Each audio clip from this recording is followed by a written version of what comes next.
Je vous donne un autre exemple de contradiction concernant donc la protection des espaces naturels, agricoles et forestiers, qui est posé comme un impératif dans le SCOT. D'après le SCOT, il est impératif d'affirmer une ambition très volontariste pour contenir l'étalement urbain, limiter l'artificialisation des sols. Et il est également impératif de protéger et valoriser la trame verte et bleue et la biodiversité à toutes les échelles. Mais pourtant, cet impératif semble remis en cause dans les faits par certains projets portés par Angéloire Métropole. On peut citer l'exemple du projet du centre pénitentiaire, pour lequel il a été voté majoritairement le mois dernier, le déclassement de 4,6 hectares d'espaces boisés classés, le déclassement et donc la disparition à terme d'environ 6 hectares de trames vertes et bleues, identifié pourtant comme un corridor biologique dans la charte du parc naturel régional dont on reparlera tout à l'heure. Et tout cela sans aucune précision finalement sur les compensations écologiques, si tant est que cela existe.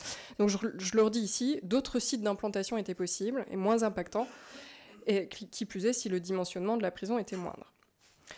On peut citer également comme autre contradiction l'exemple du projet d'extension de la zone d'activité Océane à Verrières en Anjou, qui entend artificialiser des dizaines d'hectares de nature, dont 26 hectares de zone humide.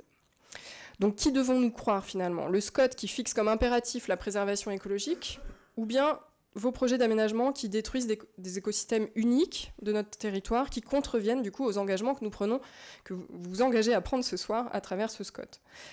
Il ne devrait pourtant pas y avoir à choisir entre aménager et préserver l'environnement, car les solutions existent, on en a déjà parlé ici, mais elles demandent à être portées.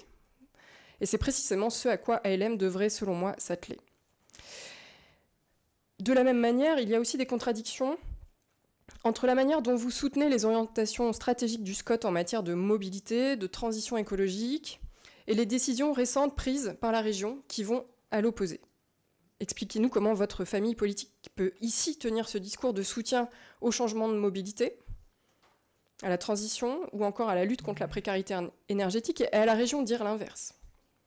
Les objectifs du SCOT que vous soutenez, par exemple, appellent des changements significatifs de mobilité, de densification des transports en commun, de changement de motorisation des transports, d'optimisation du covoiturage. Et au niveau régional, votre famille politique soutient l'arrêt des dispositifs d'aide à l'investissement dans les nouvelles motorisations, l'arrêt du soutien au covoiturage, l'arrêt des aides à l'investissement en matière de transition écologique ou de rénovation énergétique. Et dans ce contexte, donc, on a du mal à vous comprendre.